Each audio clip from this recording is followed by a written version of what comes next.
사람들은 물론 동물들에게도 겨울은 인고의 시간이 필요한 계절입니다. 겨울이 찾아온 동물원을 찾아갔습니다. 추위를 피해 대부분 동물들은 실내에 들어갔는데요. 그렇다면 동물원의 동물들은 어떻게 겨울을 지내고 있을까요? 차가운 물에서 수영을 즐기는 점박이 물범입니다. 한겨울 얼음판 위에서 지내는 점박이 물범은 겨울을 기다리는 듯 마냥 신이 난 모습입니다. 평균 기온이 영하 30도인 시베리아가 고향인 시베리아 호랑입니다. 이 정도 겨울 추위쯤은 대수롭지 않다는데요. 오히려 여름철에 비해 활동량도 좋아질 뿐 아니라 겨울이 되면 식욕도 2배 이상 증가할 정도로 겨울은 시베리아 호랑이에게 최상의 기후 조건입니다. 이렇듯 추운 나라에서 건너온 동물들은 저마다 야성을 뽐내며 한겨울을 즐기고 있습니다. 아무래도 여름철보다 훨씬 섭이량이 늘기 때문에 그 먹이량 같은 거를 계속 모니터링하면서 서서히 늘려주고 있는 과정이고요. 뭐 아무리 시베리아 호랑이라 해도 또 저녁에는 내실에 들어와서 지내는 게 훨씬 낫거든요. 그래서 내실의 보온이라든지 이런 거는 관리를 해주고 있죠. 그렇다면 열대 지방이 고향인 동물들은 어떻게 지낼까요?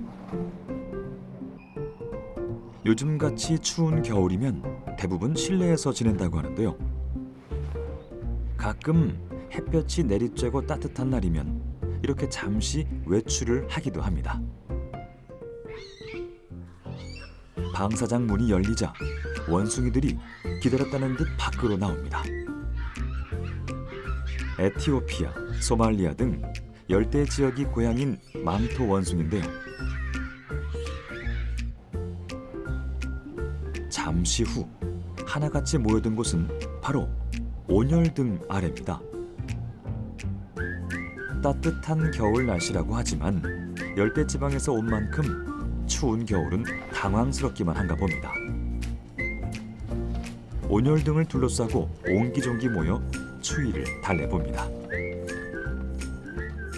네, 저희는 이제 겨울철 동물 관리를 하기 위해서 이제 내부에서는 따뜻한 난방 시설과 외부로 나오다 보면은 이제 춥다 보니까는 열등 시설, 그다음에 이제 다양한 먹이들을 하루에 줄 수 있는 거를 이 활동적인 원숭이들 습성상 추워서 웅크리고 있는 행동이 아닌 다양하게 활동할 수 있게끔 다양한 시간대에 제공을 해주고 있습니다. 여러 번 이제 나눠주고 있고 그만큼 많은 활동을 할 수 있도록 이제 저희가 관리를 하고 있습니다.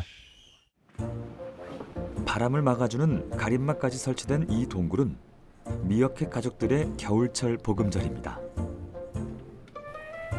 추운 날씨에 따뜻한 동굴 안에서 망을 봅니다. 추위를 달래고 난 미어캣 가족들이 동굴에서 나옵니다. 이번엔 열심히 모래를 파기 시작하는데요. 모래 속에 숨겨진 먹이를 찾아 먹습니다. 밀림의 왕이라 불리는 사자는 어떨까요? 겨울 추위는 아랑곳도 없이 도도한 자태 뽐내며 제법 편안해 보이는 모습으로 앉아있는데요. 하지만 사자도 추위를 타는 동물입니다. 그렇다면 사자들은 어떻게 겨울을 보낼까요? 열선이 깔린 온돌, 따뜻한 난방시설은 물론 긴 겨울 동안 야생성을 잃지 않기 위한 다양한 운동과 훈련도 병행한다는군요. 사자들이 겨울철에 춥다 보니까 사람들이 사골 먹잖아요. 그것처럼 사자들에게도 우족을 급여함으로써 좀 더 야생성을 잃지 않게끔 야생성을 깨워주고 있습니다. 날씨가 좀 따뜻하거나 해가 뜨는 날에는 방사장에 나와서 생활을 하는데 이때 방사장에 굴이 있는데요. 그 굴에 온도를 켜주고 있어서 춥거나 바람을 피하려고 할 때는 그 굴 안에 들어가서 쉬곤 합니다. 그렇다면 겨울이면 동면에 들어가는 동물들은 어떻게 지낼까요? 겨울잠을 자는 대표적인 동물, 바로 곰입니다. 하지만 동물원의 곰은 겨울잠을 자지 않는다고 합니다. 그 이유는 겨울이 온다 하더라도 먹이 걱정이 없기 때문에 야생의 곰처럼 가을철 기를 쓰고 먹이를 먹어치울 필요가 없기 때문이죠. 추운 겨울을 반기든 그렇지 않든 저마다 겨울을 나는 동물원 동물들의 모습은 다릅니다. 하지만 이렇게 건강한 겨울을 보낼 수 있는 이유는 사육사들의 정성 가득한 돌봄과 꼼꼼한 월동 준비가 있었기 때문이죠.